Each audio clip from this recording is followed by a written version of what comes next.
আসসালামু আলাইকুম।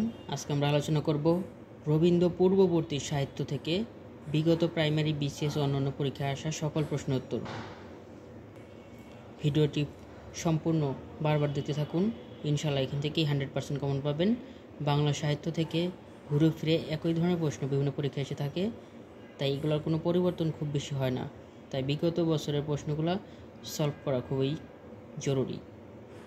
তো চলুন শুরু করি। ফুলমণি ও করুণার বিবরণ গ্রন্থটির রচয়িতাকে? এটির রচয়িতা হচ্ছে হ্যানা ক্যাথেরিন। কথা সাহিত্য বলতে কোনটিকে বোঝায়? কথা সাহিত্য বলতে বোঝায় ছোট গল্প ও উপন্যাসকে বোঝায়। বাংলা উপন্যাসের প্রাথমিক পর্যায়ে কোন বিষয়টি বিশেষ প্রাধান্য বিস্তার করেছিল? সামাজিক কাহিনী।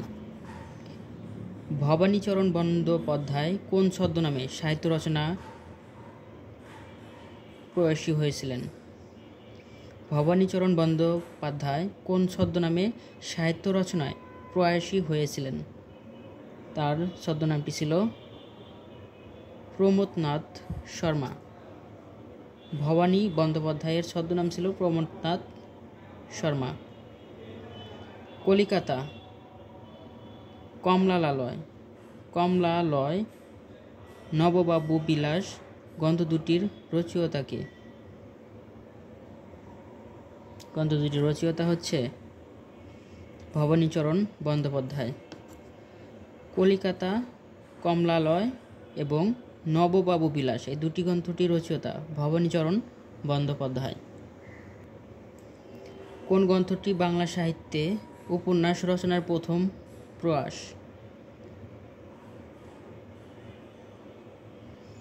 ফুলমণি ও করুণার বিবরণ। রূপজালাল উপন্যাসের রচয়িতা নওয়াব ফয়জুন্নেসা চৌধুরানী। রূপজালাল। বাংলা সাহিত্যের প্রথম মহিলা ঔপন্যাসিকের নাম কি? প্রথম মহিলা ঔপন্যাসিকের নাম হচ্ছে স্বর্ণকুমারী দেবী। উপন্যাস কোন যুগের সৃষ্টি? উপন্যাস আধুনিক যুগের সৃষ্টি। নিচের কোনটি ভ্রমণ সাহিত্য বিষয় গ্রন্থ নয়? ভ্রমণ সাহিত্য বিষয় গ্রন্থ নয়। 4 ইয়ারি কথা, পালামৌ, দৃষ্টিপাত, দেশে বিদেশে এগুলো ভ্রমণ বিষয়ক সাহিত্য। কালীপ্রসন্ন সিংহের ছদ্মনাম কি? কালীপ্রসন্ন সিংহের ছদ্মনাম হুতুম পেঁচা। হুতুমি বাংলা কার রচনাকে বলা হয়? হুতুমি বাংলা বলা হয় কালীপ্রসন্ন সিংহ রচনাগুলোকে। হুতুম পেঁচার নকশা কোন জাতীয় রচনা? হুতুম পেঁচার নকশা এগুলো হচ্ছে ব্রহ্ম রচনা। আলালি বা হুতুমি ভাষা বলা হয় কোন ভাষাকে? আলালি বা হুতুমি ভাষা বলা হয় চলিত ভাষাকে। আধ্যাত্মিকা উপন্যাসের লেখক প্যারীচাঁদ মিত্র। ঠকচাচা কোন উপন্যাসের চরিত্র? ঠকচাচা হচ্ছে আলালের ঘরে দুলালের চরিত্র। বাংলা গদ্য সাহিত্য কোন লেখকের রচনা রীতিকে আলালি ভাষা আখ্যা দেওয়া হয়েছে? আলালি ভাষা হিসেবে আখ্যা দেওয়া হয়েছে প্যারীচাঁদ মিত্রের রচনাগুলোকে। বাংলা সাহিত্যের প্রথম উপন্যাস আলালের ঘরে দুলাল উপন্যাসটির রচয়িতা হচ্ছে প্যারীচাঁদ মিত্র। বাংলা সাহিত্যের প্রথম উপন্যাস টেকচাঁদ ঠাকুরের আলালের ঘরে দুলাল কোন সালে প্রকাশিত হয়? আলালের ঘরে দুলাল এটি প্রকাশিত হয় প্রথম 1858 সালে। বাংলা ভাষার প্রথম ঔপন্যাসিককে? বাংলা ভাষার প্রথম ঔপন্যাসিক হচ্ছে প্যারীচাঁদ মিত্র। প্যারীচাঁদ মিত্রের ছদ্মনাম টেকচাঁদ ঠাকুর। আলালের ঘরে দুলাল। আলালের ঘরে দুলাল এটি হচ্ছে বঙ্কিমচন্দ্র প্রশংসিত গ্রন্থ।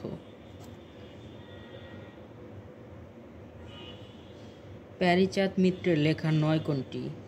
ব্রজবিলাস, রামার রঞ্জিকা, বামা তোষিনী এবং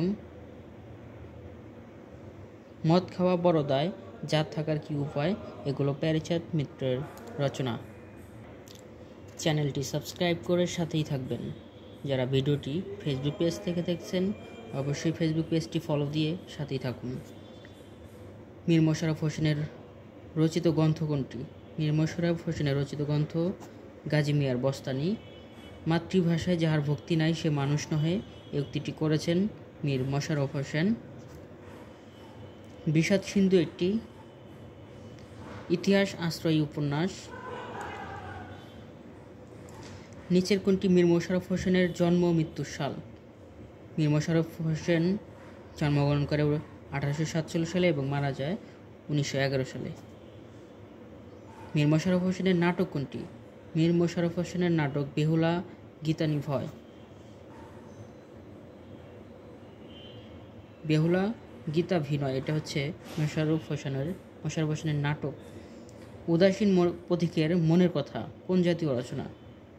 এটি আত্মজৈবনিক উপন্যাস। বিষাদ সিন্ধু কার রচনা? বিষাদ সিন্ধু রচনা করেছেন মীর মোশাররফ হোসেন। বাঙালি মুসলিম নাট্যকার রচিত প্রথম নাটক কোনটি? প্রথম নাটক হচ্ছে বসন্ত কুমারী।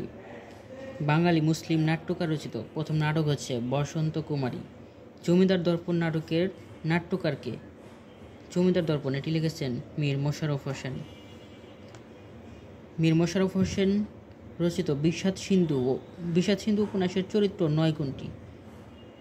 বিষাদ সিন্ধু উপন্যাসের চরিত্র নয় হচ্ছে ইব্রাহিম কার্দি। এদিকে ইয়াজিদ, মারওয়ান, ইমাম হোসেন এগুলো বিষাদ সিন্ধুর চরিত্র। মীর মোশাররফ হোসেন রচিত গ্রন্থ কোনটি? বিষাদ সিন্ধু মীর মোশাররফ হোসেনের। মীর মোশাররফ হোসেন রচিত গ্রন্থ কোনটি? এখানে উদাসীন পথিকের মনের কথা, এটা মীর মোশাররফ হোসেনের। বিষাদ সিন্ধু কোন যুগের গ্রন্থ? বিষাদ সিন্ধু আধুনিক যুগের গ্রন্থ। মীর মোশাররফ হোসেন লিখিত নিম্নের রচনাগুলোর মধ্যে কোনটি নাটক? এখানে নাটক হচ্ছে জমিদার দর্পণ একটি নাটক। বিষাদ সিন্ধু উপন্যাসের নায়কের নাম কি? বিষাদ সিন্ধু উপন্যাসের নায়কের নাম হচ্ছে এজিদ। মীর মোশাররফ হোসেনের বিষাদ সিন্ধু গ্রন্থটি সম্পর্কে কোন উক্তিটি উপযোগী? এখানে উপযোগী হচ্ছে এটি ঐতিহাসিক ঘটনার আবেগ নির্ভর মর্মস্পর্শী বর্ণনা। বাংলা সাহিত্যে প্রথম উল্লেখযোগ্য মুসলমান ঔপন্যাসিক কে? উল্লেখযোগ্য মুসলমান ঔপন্যাসিক হচ্ছে মীর মোশাররফ হোসেন। মীর মোশাররফ হোসেনের বিষাদ সিন্ধু একটি উপন্যাস। মীর মোশাররফ হোসেন রচিত বিষাদ সিন্ধু একটি উপন্যাস। বিবি কুলসুম কার রচনা? বিবি কুলসুম মীর মোশাররফ হোসেনের রচনা। কোন বইটি মীর মোশাররফ হোসেনের লেখা? মীর মোশাররফ হোসেনের লেখা গাজী মিয়ার বস্তানি। আধুনিক বাঙালি মুসলমান সাহিত্যিকদের পৃথিকীত বলা হয় মীর মোশাররফ হোসেনকে। বাংলা সাহিত্যের প্রথম মুসলিম নাট্যকারকে? প্রথম মুসলিম নাট্যকার মীর মোশাররফ হোসেন। নিচের কোন পুস্তকটি মীর মোশাররফ হোসেন রচিত? মীর মোশাররফ হোসেন রচিত হচ্ছে জমিদার দর্পণ। মীর মোশাররফ হোসেনের মুসলিম বীরত্ব কোন ধরনের গ্রন্থ? মুসলিম বীরত্ব এটি কাব্যগ্রন্থ। বসন্ত কুমারী নাটক কার রচনা? বসন্ত কুমারী এই নাটকটি রচনা করেছেন মীর মোশাররফ হোসেন। মীর মোশাররফ হোসেনের প্রথম গ্রন্থ কোনটি? মীর মোশাররফ হোসেনের প্রথম গ্রন্থ হচ্ছে রত্নাবতী।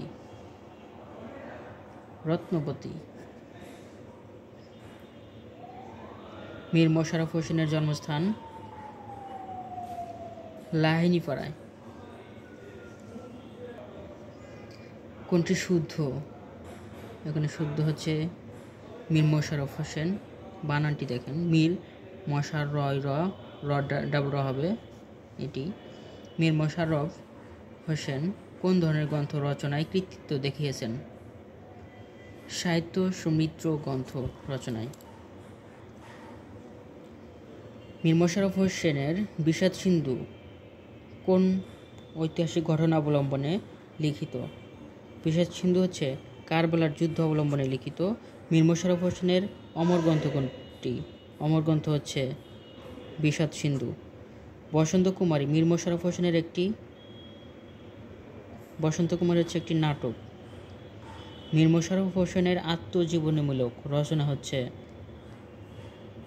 গাজী মিয়ার বস্তানি। বিষাদ সিন্ধু লেখকের পরিচয়। গৌরী নদীর তীরে লাহিনী পাড়ার লোক। কোন গ্রন্থটি মীর মশাররফ হোসেনের রচনা? মীর মশাররফ হোসেনের রচনা হচ্ছে গাজী মিয়ার বস্তানি। বাংলা আধুনিক উপন্যাসের প্রবর্তক ছিলেন বঙ্কিমচন্দ্র চট্টোপাধ্যায়। কিন্তু মানুষ্য কখনো পাষাণ হয় না উক্তিটি কোন উপন্যাসের? এটি বঙ্কিমচন্দ্রের রাজসিংহের। কিন্তু মানুষ কখনো পাষাণ হয় না, এটি বঙ্কিমচন্দ্র চট্টোপাধ্যায়ের রাজসিংহের একটি উক্তি। প্রদীপ নিভিয়া গেল এ বিখ্যাত বর্ণনা কোন উপন্যাসের? প্রদীপ নিভিয়া গেল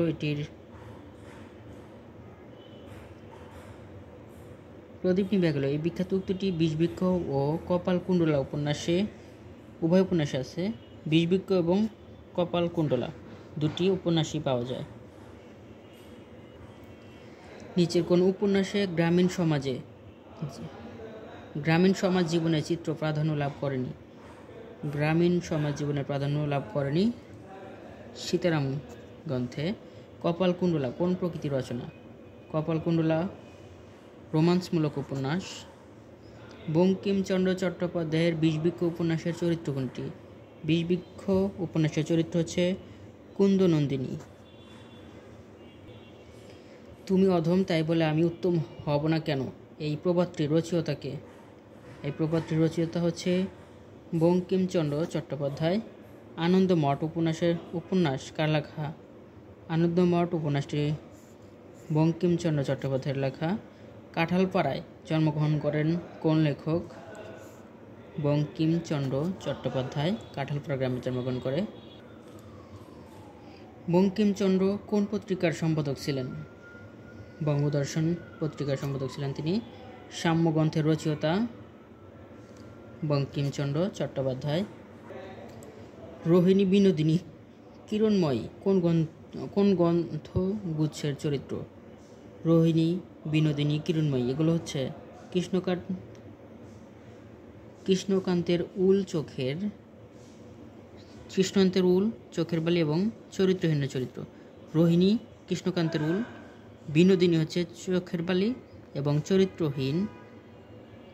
কিরণময়ী হচ্ছে চরিত্রহীনের চরিত্র।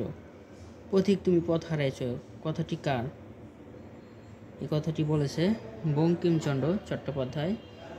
বঙ্কিমচন্দ্র চট্টোপাধ্যায়ের কৃষ্ণকান্তের উল উপন্যাসের প্রধান দুটি চরিত্র কি কি? প্রধান দুটি চরিত্র হচ্ছে রোহিণী ও গোবিন্দলাল। বঙ্কিমচন্দ্র চট্টোপাধ্যায় রচিত উপন্যাস কোনটি? কপালকুণ্ডলা একটি উপন্যাস। বাংলা সাহিত্যের প্রথম সার্থক ঔপন্যাসিকের নাম হচ্ছে বঙ্কিমচন্দ্র চট্টোপাধ্যায়। প্রথম সার্থক ঔপন্যাসিকের নাম কোনটি? বঙ্কিমচন্দ্র চট্টোপাধ্যায় রচিত উপন্যাস হচ্ছে কৃষ্ণকান্তের উইল।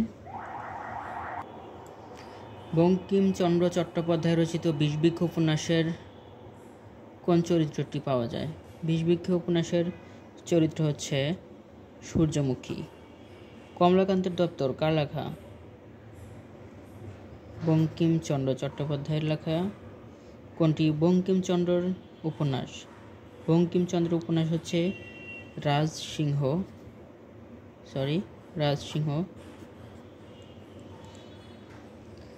কোন উপন্যাসটি বঙ্কিমচন্দ্র রচনা করেনি?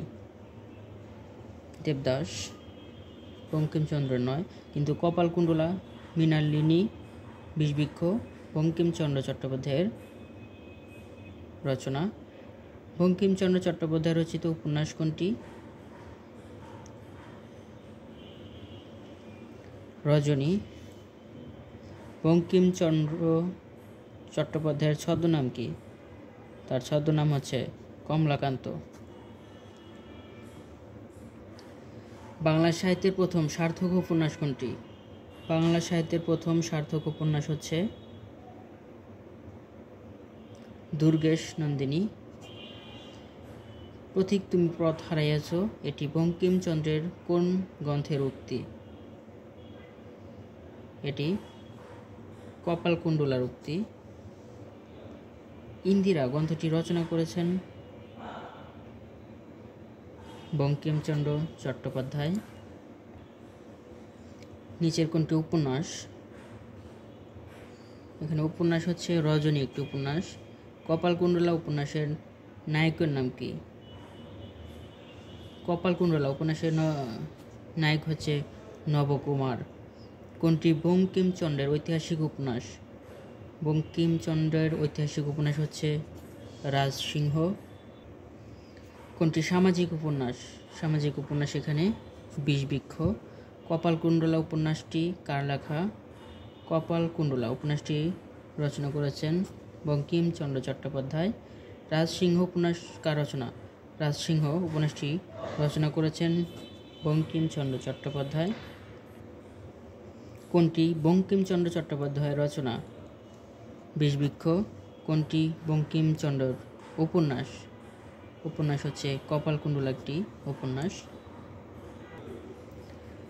বাবা কার ক্ষেতে ধান খেয়েছি যে আমাকে এর ভেতর পুরিল, বাক্যটি কার রচনা? বঙ্কিমচন্দ্র চট্টোপাধ্যায়ের। মৃণালিনী কার রচনা? মৃণালিনী বঙ্কিমচন্দ্র চট্টোপাধ্যায়ের রচনা। দেবী চৌধুরানী উপন্যাসটির রচয়িতা বঙ্কিমচন্দ্র চট্টোপাধ্যায়ের। কোনটি বঙ্কিমচন্দ্র চট্টোপাধ্যায়ের রচনা নয়? বঙ্কিমচন্দ্র চট্টোপাধ্যায়ের রচনা নয় হচ্ছে রায়নন্দিনী। দুর্গেশ নন্দিনী, রজনী, কমলাকান্ত দপ্তর এগুলো বঙ্কিমচন্দ্রের রচনা। যুগলাঙ্গুড়ীয় গ্রন্থটির রচয়িতা বঙ্কিমচন্দ্র চট্টোপাধ্যায়। নবকুমার কোন উপন্যাসের চরিত্র? নবকুমার কপালকুণ্ডলা উপন্যাসের চরিত্র।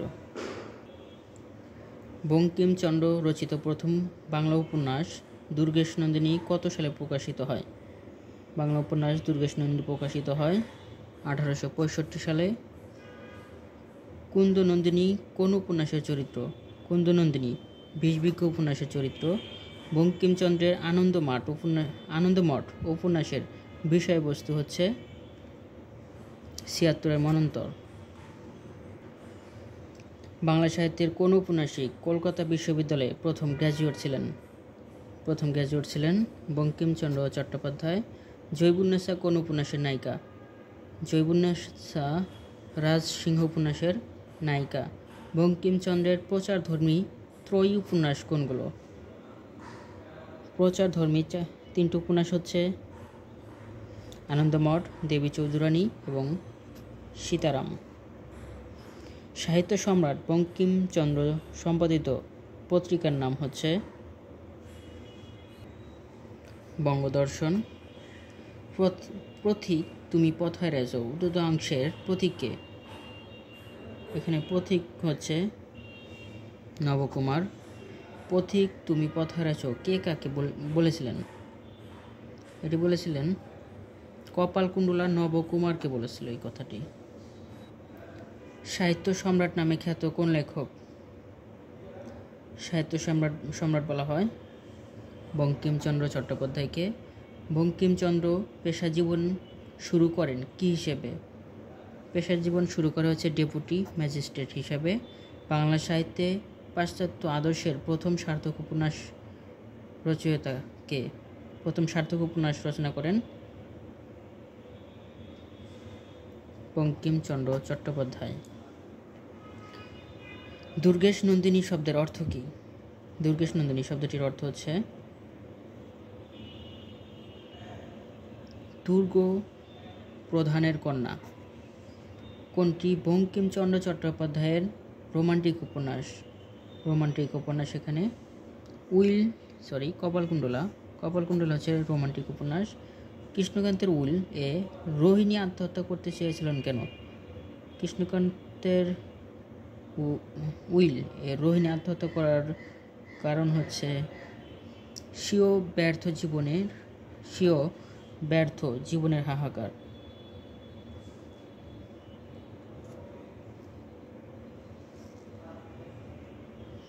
কমলাকান্তের দপ্তর কোন শ্রেণীর রচনা? এটি রম্য রচনা। মনোরমা বঙ্কিমচন্দ্রের কোন উপন্যাসের চরিত্র? মনোরমা হচ্ছে মৃণালিনী উপন্যাসের চরিত্র। মৃণালিনী। কবি কায়কোবাদ রচিত মহাশ্মশান কাব্যের ঐতিহাসিক পটভূমি ছিল তৃতীয় পানিপথের যুদ্ধ। কবি কায়কোবাদের মহাকাব্য কোনটি? কবি কায়কোবাদের মহাকাব্য হচ্ছে মহাশ্মশান। নিচের কোনটি মহাকাব্য? মহাকাব্য এখানে মহাশ্মশান কায়কোবাদের। কায়কোবাদের প্রথম কাব্যগ্রন্থ কোনটি? কায়কোবাদের প্রথম কাব্যগ্রন্থ হচ্ছে বিরহবিলাপ। প্রথম কাব্যগ্রন্থ বিরহবিলাপ। কায়কোবাদের মূল নাম কাজেমাল কোরাইশি। শিব মন্দির কাব্যগ্রন্থের রচয়িতাকে? শিব মন্দির কাব্যগ্রন্থটির রচয়িতা কায়কোবাদ। আজান কবিতাটি কার রচনা? আজান কবিতাটি কায়কোবাদের রচনা। কবি কায়কোবাদের সঠিক জন্ম সন কোনটি? সঠিক জন্ম সন 1857 সালে তিনি জন্মগ্রহণ করে। বাংলা সাহিত্যের প্রথম মুসলিম মহাকবিকে? বাংলা সাহিত্যের প্রথম মুসলিম মহাকবি হচ্ছে কায়কোবাদ। নিচের কোনটি মুসলমান রচিত মহাকাব্য? মুসলমান রচিত মহাকাব্য হচ্ছে মহাশ্মশান। মহাকাব্য রচয়িতা হিসেবে বিশেষ উল্লেখযোগ্য কায়কোবাদ। মহাশ্মশান কাব্যের কবি কায়কোবাদ। মহাশ্মশান মহাকাব্য কোন সালের পানিপথের যুদ্ধের উপর ভিত্তি করে রচিত? পানিপথের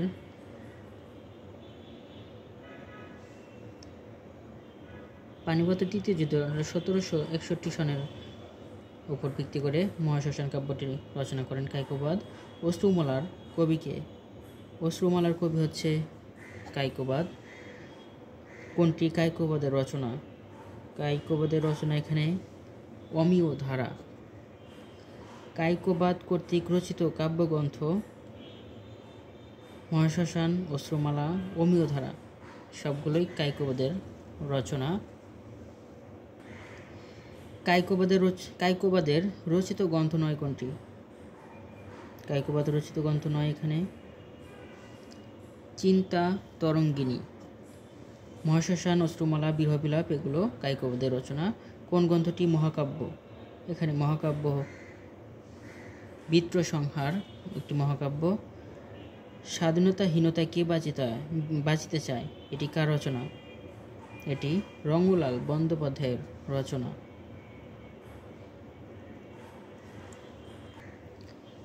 চিন্তা তরঙ্গিনী কাব্যগ্রন্থের রচয়িতাকে? হেমচন্দ্র বন্দ্যোপাধ্যায়। মহাকাব্য জাতীয় রচনা বিত্তসংহার এর রচয়িতা? মহাকাব্য একটি বিত্তসংহার, এটি রচয়িতা হচ্ছে হেমচন্দ্র বন্দ্যোপাধ্যায়। পদ্মনিপ উপাখ্যান কাব্য রচনা করেছেন রঙ্গলাল বন্দ্যোপাধ্যায়। রৈবতক, কুরুক্ষেত্র, প্রভাস এই ত্রয়ী মহাকাব্য কার রচনা? খুবই ইম্পর্টেন্ট, নবীনচন্দ্র সেন।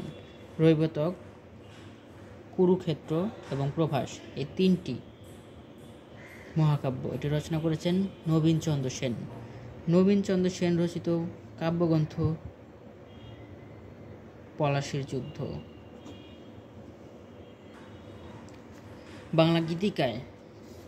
বাংলা গীতি কবিতায় ভোরের পাখি হচ্ছে বিহারীলাল চক্রবর্তী। এই উপাধি দেয় হচ্ছে রবীন্দ্রনাথ ঠাকুর। বাংলা সাহিত্যের সর্বাধিক সমৃদ্ধ ধারা হচ্ছে গীতি কবিতা। বাংলা গীতি কবিতার জনক বলা হয় বিহারীলাল চক্রবর্তীকে। কে মহাকাব্য রচয়িতা নন? মহাকাব্য রচনা করেননি বিহারীলাল চক্রবর্তী। কায়িকবাদ নবীনচন্দ্র সেন, হেমচন্দ্র বন্দ্যোপাধ্যায় এগুলা মহাকাব্য রচনা করেছেন। আধুনিক বাংলা গীতি কবিতার প্রথম কবি বিহারীলাল চক্রবর্তী। বিহারীলাল চক্রবর্তীকে ভোরের পাখি বলেছেন বা উপাধি দিয়েছে হচ্ছে রবীন্দ্রনাথ ঠাকুর। নিসর্গ সন্দর্শন কাব্যগ্রন্থটি কার রচনা? বিহারীলাল চক্রবর্তীর। নিসর্গ সন্দর্শন এটি বিহারীলাল চক্রবর্তীর রচনা। 19 শতকের গীতিকাব্য ধারার অন্যতম কবি বিহারীলাল চক্রবর্তী। কোনটি আধুনিক যুগের কাব্য? আধুনিক যুগের কাব্য এখানে সারদা মঙ্গল। বাংলা গীতি কবিতায় পূর্ণ বিকাশ ঘটে। বাংলা গীতি কবিতা পূর্ণ বিকাশ ঘটে হচ্ছে রজনীকান্ত সেনের হাত ধরে। প্রেম বাহিনী কাব্যের রচয়িতা বিহারীলাল চক্রবর্তী।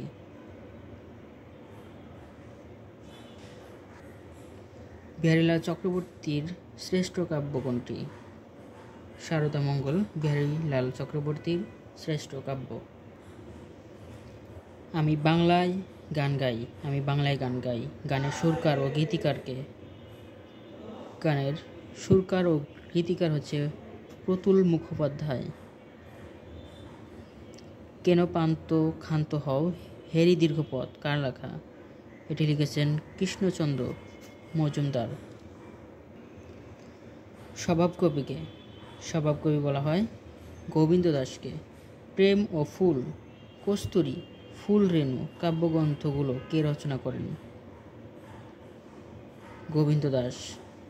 এশা কাব্যগ্রন্থটি রচয়িতা অক্ষয় কুমার বড়াল। কাটাহরি ক্ষান্ত কেন কমল তুলিতে, দুঃখ বিনা সুখ লাভ হয় কি মোহিতে? উক্তিটি করেছেন কৃষ্ণচন্দ্র মজুমদার। বাবুই পাখিরে ডাকি বলিছে চড়াই, কুড়ে ঘরে থেকে কর শিল্পের বড়াই। কবিতা অংশটুকু রচয়িতা রজনীকান্ত সেন। যেজন দিবসে মনের হরষে জ্বালাই মোমের বাতি পঙ্কোক্তিটি কোন কবির কবিতা থেকে নেওয়া হয়েছে? এখানে কবি হচ্ছে কৃষ্ণচন্দ্র মজুমদার। ঢাকা প্রকাশ সাপ্তাহিক পত্রিকাটির সম্পাদক ছিলেন কৃষ্ণচন্দ্র মজুমদার। যেজন দিবসে মনের হরষে জ্বালাই মোমের বাতি আশুক গৃহে তার দেখিবে না আর নিশীথে প্রদীপ ভাতি। এই অংশের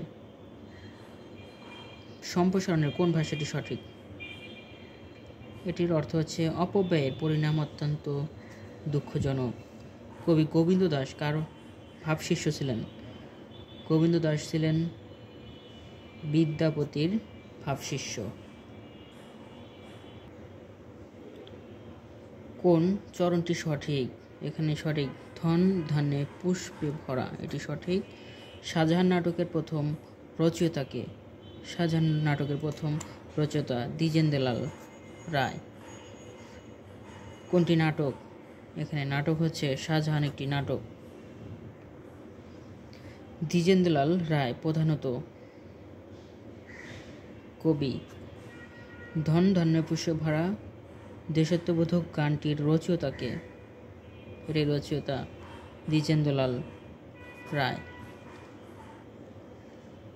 তারাবাউ নাটকটির লেখক দ্বিজেন্দ্রলাল রায়। সকল দেশের রানী সে আমার জন্মভূমি চরণটি কোন কবির রচনা? চরণটি দ্বিজেন্দ্রলাল রায়ের রচনা। ঐতিহাসিক নাটক কোনটি? ঐতিহাসিক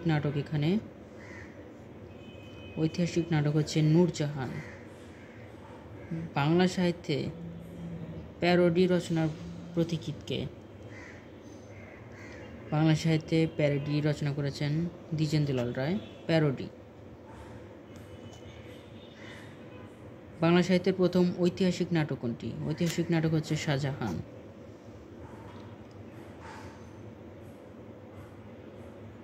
বাংলা সাহিত্যের রবীন্দ্র পূর্ববর্তী সাহিত্যের থেকে বিগত বছরে আসা সকল প্রশ্নগুলো আমরা 2 ভাগে বিভক্ত করে পড়ব, কারণ একটা ভিডিওতে অনেক বড় হয়ে যাবে।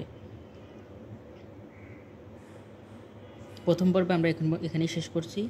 আগামীতে আমরা দ্বিতীয় পর্বে বাকি অংশ নিয়ে আলোচনা করব। চ্যানেলটি সাবস্ক্রাইব করে সাথেই থাকুন। যারা ভিডিওটি ফেসবুক পেজ থেকে দেখছেন অবশ্যই ফেসবুক পেজটি ফলো দিয়ে সাথেই থাকবেন। সবাই ভালো থাকুন। আসসালামু আলাইকুম।